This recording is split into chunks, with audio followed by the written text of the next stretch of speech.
Kenapa sih ada orang yang masih saja melarang filsafat? Yang pertama, setelah saya baca banyak sekali argumen-argumen, sebenarnya ada beberapa alasan positif, meskipun ada juga yang perlu dikritisi. Ada alasan positif apa? Proteksi yang pertama.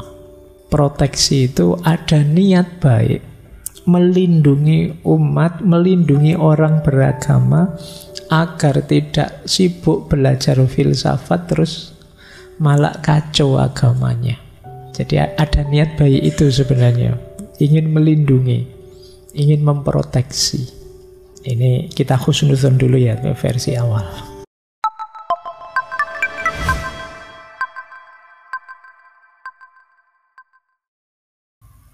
Bismillah, mari kita lanjut belajar lagi. Nah, pada akhirnya kita sudah kenal apa itu filsafat dan kenal cara beragama. Ketika filsafat bertemu agama, ini yang sering ditakutkan banyak orang, nanti agamanya kacau, nanti keimanannya rusak dan lain sebagainya. Dalam sejarahnya ada banyak wajah, ada banyak pola pertemuan filsafat dan agama ini. Ini saya pakai istilah pola pertama namanya natural theology, yang kedua teologi, yang ketiga sekuler, yang keempat analitik, yang kelima emansipatif, dan yang keenam mistik. Jadi apa sih yang dilakukan filsafat ketika bertemu agama yang banyak ditakuti oleh banyak orang? Yang pertama namanya natural theology. Natural theology itu filsafat dengan perspektifnya sendiri yang rasional, sistematis, mendalam, menemukan kebenaran-kebenaran religius. Ini namanya natural theology. Jadi kalau di yang pertama ini orang menggunakan akalnya dulu untuk menemukan kebenaran-kebenaran religius. Makanya ini pakai istilah natural theology. Kemarin waktu filsafat, hubungan agama dan ilmu itu kan ada juga istilah natural theology. Ketika wawasan-wawasan kefilsafatan, keilmuan dipakai untuk membuktikan kebenaran agama. Kalau agamanya sendiri kan biasanya pakai dalil, pakai argumen keimanan. Nah, kalau natural theology ini ya menggunakan akal budi untuk membuktikan benarnya agama. Jadi tidak diawali dari keimanan, tapi diawali dari rasa ingin tahu. Ini namanya natural theology. Ya, kalau di yang pertama ini hasilnya bisa cocok dengan keimanan, ada pula beberapa yang tidak sesuai, tidak cocok. Ini di yang pertama. Jadi filsafat melakukan gayanya sendiri, perspektifnya sendiri untuk menemukan kebenaran. Ada yang kedua. Kalau yang kedua ini gaya teologi. Gaya teologi itu orang, kalau dalam Islam ada istilah ilmu kalam. Kalau di model kedua ini filsafat hadir untuk membenarkan dan mendukung keimanan. Jadi filsafat merasionalkan, melakukan rasionalisasi kadang-kadang. Ini gaya teologi. Kalau di yang kedua ini imanmu aman insya Allah, kalau kalian takut. Jadi itu yang dilakukan para mutakallim. Gaya iman yang didukung oleh filsafat. Ini di abad tengah terkenal sekali gaya kedua ini. Orang sering pakai istilah filsafat yang mengabdi pada agama. Jadi kalau yang pertama tadi kan filsafat jalan sendiri, Yang hasilnya bisa ketemu, bisa tidak dengan agama. Tapi biasanya ketemu, karena kebenaran akal dan kebenaran wahyu itu kan sama-sama dari Tuhan. Kalau di yang kedua pasti aman karena diawali dari keimanan yang dibuktikan secara rasional. Kalau yang ketiga gaya sekuler. Kalau gaya sekuler sudahlah, biarkan jalan sendiri-sendiri. Misalnya ada pendapatnya Immanuel Kant yang bilang filsafat memberi ruang pada agama. Alasannya apa? Dipikir sampai seperti apapun, dalam agama banyak pandangan-pandangan yang sangat metafisik, yang tidak bisa dijangkau oleh akal. Maka ya sudahlah, kasih ruang untuk agama sendiri. Nah ini mungkin kalau hari ini mirip gaya sekuler. Jadi ya agama, filsafat ya filsafat. Yang satu kepuasan intelektual, yang satu kepuasan religius. Tidak ketemu juga tidak apa-apa, tidak sama juga tidak apa-apa. Nah ini kayak kalian misalnya begitu masuk masjid, wah jadi orang soleh. Nanti keluar masjid kumat lagi. Ya, kamu tidak mau disebut sekuler, tapi ya kamu gayamu sekuler. Jadi kalau di masjid sujud nangis-nangis, tobat, nanti balik ke kantor korupsi lagi. Baik, ini gaya sekuler namanya. Ada yang keempat, gaya analitik. Ini biasanya dilakukan oleh anak-anak kampus. Filsafat jadi sudut pandang untuk menganalisis fenomena keberagamaan. Jadi dianalisis, kalau orang beragama ini cara berpikirnya begini, perilaku hidupnya begini, itu dianalisis. Kalau yang agama ini lebih menghargai waktu. Kalau yang ini emosinya sangat luar biasa. Kalau yang ini lebih santai. Kalau ini analisis. Ya skripsi-skripsinya anak-anak mahasiswa jurusan agama itu kan gaya analitik ini. Dia ada di luar medan, di luar gelanggang, mengamati perilaku-perilaku, mengamati sikap-sikap, mengamati kebiasaan-kebiasaan, fenomena-fenomena, terus dijelaskan. Ini gaya analitik namanya. Nanti ada gaya emansipatif. Gaya emansipatif ini agak kritis. Dalam rangka apa? Meningkatkan kualitas beragama. Gaya emansipatif itu mungkin agak nyelekit, agak tidak enak, tapi sebenarnya tujuannya emansipasi. Emansipasi itu biar kita lebih baik. Misalnya orang kritik kita, loh katanya jadi orang beragama, tapi kok kelakuannya begitu. Ini kan diingatkan. Katanya cinta damai, kok tiap hari ngamuk terus, kok tiap hari ya. Itu diingatkan. Katanya kasih sayang, disinggung sedikit tersinggung, marah-marah. Ini gaya-gaya kritis seperti ini namanya gaya emansipatif.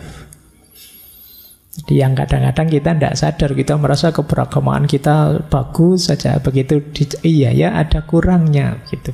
Nah, ini gaya emansipatif. Ada yang terakhir gaya mistik. Kalau di gaya mistik ini filsafat hadir untuk menjelaskan pengalaman keagamaan.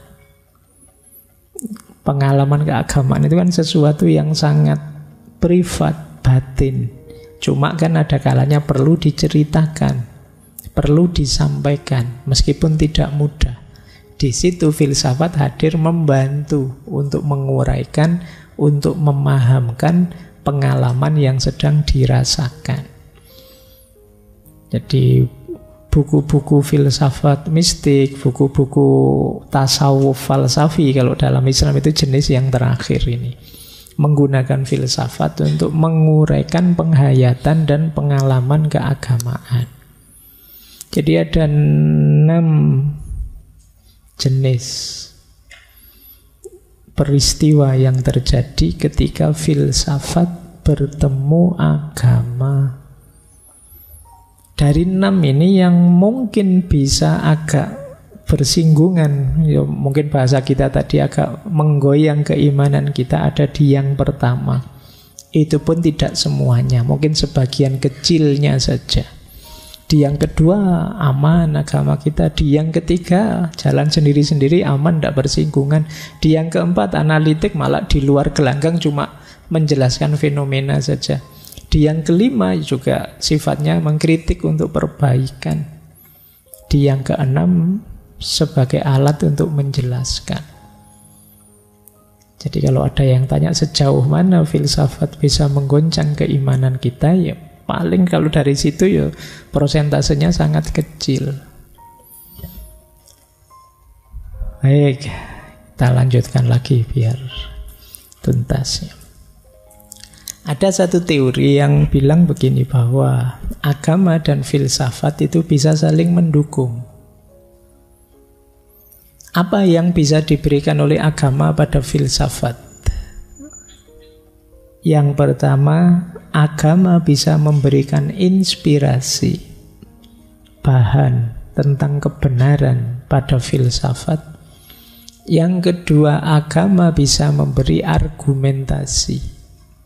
Tentu saja argumentasi religius, berdasarkan teks, berdasarkan pengalaman keagamaan, berdasarkan fenomena keagamaan. Yang ketiga, agama bisa memberi orientasi berpikir. Filsafat itu kan kalau tadi inquiry, hakikatnya kan alat.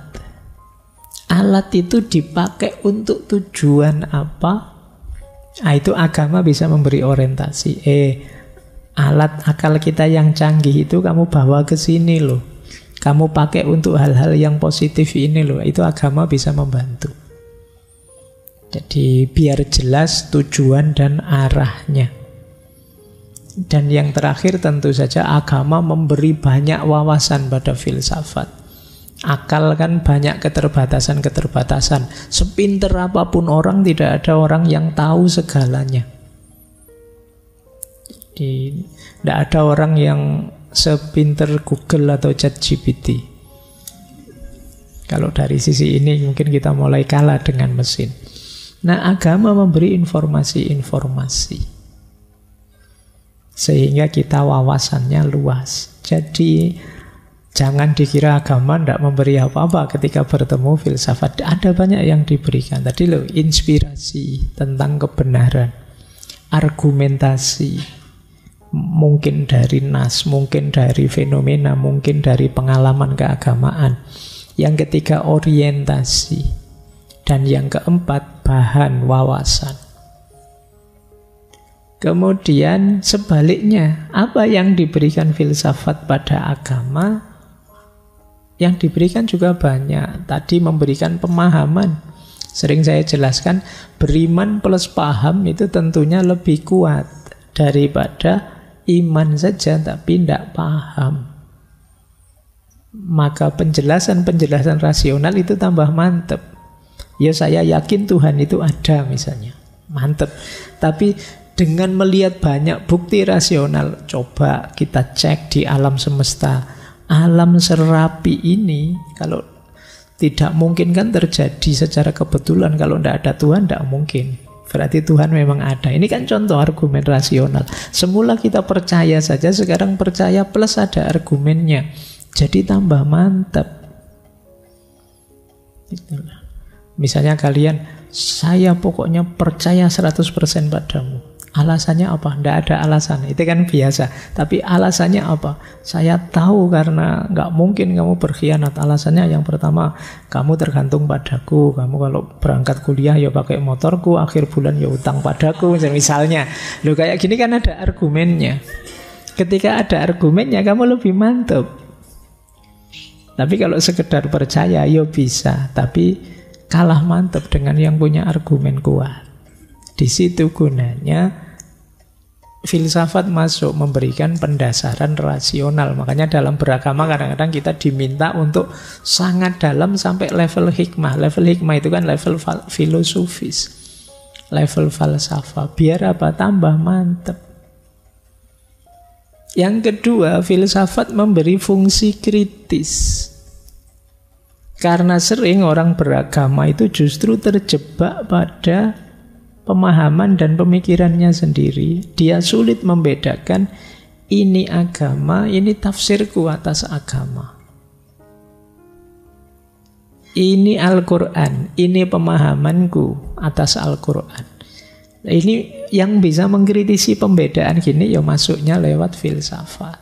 Al-Qurannya pasti benar, tapi pemahamanku bisa keliru. Nah, ini namanya fungsi kritis. Kita sering terjebak pikiran kita sendiri atau pikiran kelompok kita, seolah-olah sama sakralnya dengan agamanya, sama sakralnya dengan nasnya. Padahal ada jarak. Ini yang orang sering salah paham. Nah, filsafat mengklarifikasi itu. Oh ya, ayatnya sih begini. Itu tadi kan cuma penafsiranmu saja. Penafsiranmu bisa pas, bisa tidak. Bisa benar, bisa salah. Yang ketiga, filsafat bisa jadi jembatan kontekstualisasi. Ayatnya bunyinya begini, ajaran agamanya begini, sementara situasi di masyarakat sekarang begini. Bagaimana menerjemahkan ajaran itu sekarang? Nah, itu kita perlu melakukan ijtihad, mendayagunakan akal kita. Yang terakhir, filsafat jadi perangkat refleksi, muhasabah. Loh, kalau akal kita tidak main sama sekali, agama juga tidak bisa kita pahami. Kita juga tidak bisa ngukur kita sudah tepat apa belum. Jadi ini beberapa ilustrasi dukungan filsafat pada agama. Jadi sebenarnya kalau kita cermati ya sama-sama saling mendukung. Agama pada filsafat, juga filsafat pada agama. Nah, sekarang kita lihat ya. Ada pertanyaan begini, sering ditanyakan pada saya. Kenapa sih ada orang yang masih saja melarang filsafat? Sekarang saya agak ganti posisi ya, seandainya saya mereka yang melarang filsafat. Termasuk beberapa agamawan. Yang pertama, setelah saya baca banyak sekali argumen-argumen, sebenarnya ada beberapa alasan positif, meskipun ada juga yang perlu dikritisi. Ada alasan positif apa? Proteksi yang pertama. Proteksi itu ada niat baik, melindungi umat, melindungi orang beragama, agar tidak sibuk belajar filsafat terus malah kacau agamanya. Jadi ada niat baik itu sebenarnya. Ingin melindungi, ingin memproteksi. Ini kita husnuzon dulu ya, versi awal. Jadi ya terima kasih kan mereka perhatian pada kita. Imam Ghazali pernah nulis kitab yang judulnya Iljamul Awam an Ilmil Kalam. Iljamul Awam itu mengendalikan orang awam an Ilmil Kalam, dari ilmu kalam. Maksudnya ya orang harus sadar diri. Jadi kalau memang ingin belajar ya belajar, tapi kalau setengah-setengah tidak, mending tidak usah sekalian, biar tidak kacau. Nah ini aspek proteksi. Yang kedua, aspek priority. Aspek priority itu iya, filsafat itu baik, filsafat itu penting, tapi dia tidak nomor satu. Dia tidak fardu ain. Di beberapa ulama disebut filsafat itu hanya fardu kifayah kok. Tidak harus semuanya jadi ahli filsafat, nanti malah ruwet dunia ini. Ngwayal kafe itu kan ya malah susah. Semuanya filsafatan, tidak ya sebagian. Kalau sudah banyak, beberapa sudah ahli filsafat, ya sudah, tidak harus semuanya. Jadi sifatnya fardu kifayah. Priority itu ada yang lebih penting, jangan didahulukan yang ini dulu. Ya nanti kalau yang lebih penting beres baru ini. Ya kalau bagi agamawan yang lebih penting itu mungkin akidahnya, mungkin ibadah dasarnya dan lain sebagainya. Itu argumen positif kedua. Argumen ketiga, kapasitas. Nah ini kalau di Ibnu Rus juga disebut kapasitas itu. Manusia itu ada yang levelnya khotobiyun, ada yang jadaliyun, ada yang level hikmah. Jadi memang filsafat itu perlu keterampilan khusus, keahlian yang agak mendalam, yang tidak semua orang mampu. Maka ayo mengukur diri, di aspek kapasitas namanya. Ayo sadar, wah saya belum nyampe kalau ke sana, nanti dulu itu. Nah, ini namanya kapasitas. Jadi wong doa sholat saja saya belum hafal, Pak. Nanti kalau filsafat sholat nanti dulu ya, Pak. Itu saya belum mampu. Ini urusan kapasitas dan prioritas tadi. Jadi ada alasan-alasan ke sana. Nah, ada pula alasan yang ini biasanya tidak disadari, point of view dan interest. Ada kepentingan sehingga point of view, sudut pandangnya terbatas.